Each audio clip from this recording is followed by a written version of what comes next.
اہم خبر دیں گے آپ کو۔ تحریک انصاف مارچ کے حوالے سے راستوں کی بندش، گرفتاریوں کے خلاف درخواست، دھرنوں اور جلسوں سے متعلق سپریم کورٹ کے احکامات واضح ہیں۔ چیف جسٹس نے ریمارکس دیے۔ سپریم کورٹ دھرنا کیس میں قواعد و ضوابط واضح کر چکی ہے عدالت۔ سپریم کورٹ کے فیصلے کی روشنی میں قواعد و ضوابط پر عمل کیا جائے۔ جج نے یہ ریمارکس دیے ہیں۔ آپ پہلے ضلع انتظامیہ سے اجازت لیں۔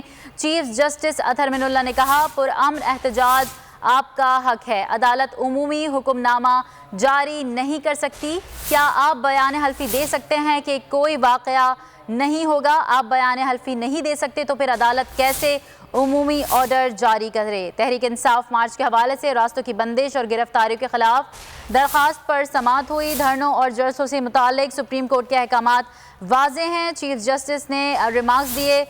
اس حوالے سے مزید تفصیلات بتائیں گے ہمارے نمائندے فیاض محمود ہمارے ساتھ موجود ہیں۔ جی فیاض، بتائیے گا تفصیلات۔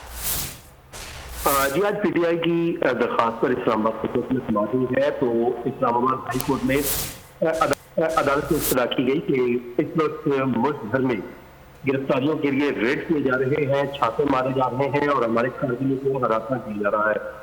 بیرسٹر علی ظفر کی جانب سے موقف دیا گیا کہ نہ صرف کارکنان کو بلکہ جو ہماری قیادت ہے ان کے گھروں پر بھی چھاپے مارے جا رہے ہیں، چادر اور چاردیواری کو پامال کیا جا رہا ہے، تو فوری طور پہ روکنے کے احکامات جاری کیے جائیں اور ہمیں یہاں پر اجازت بھی دی جائے کہ ہم جلسہ کر سکیں۔ جس پر کہا کہ آپ ایک بلینکٹ آرڈر مانگ رہے ہیں جو کہ عدالت نہیں دے سکتی، کیونکہ کل کو خدا نہ خواستہ یہاں پر کوئی واقعہ ہو جاتا ہے تو اس کا ذمہ دار کون ہوگا۔ بہت شکریہ فیاض محمود اپڈیٹ کرنے کے لیے۔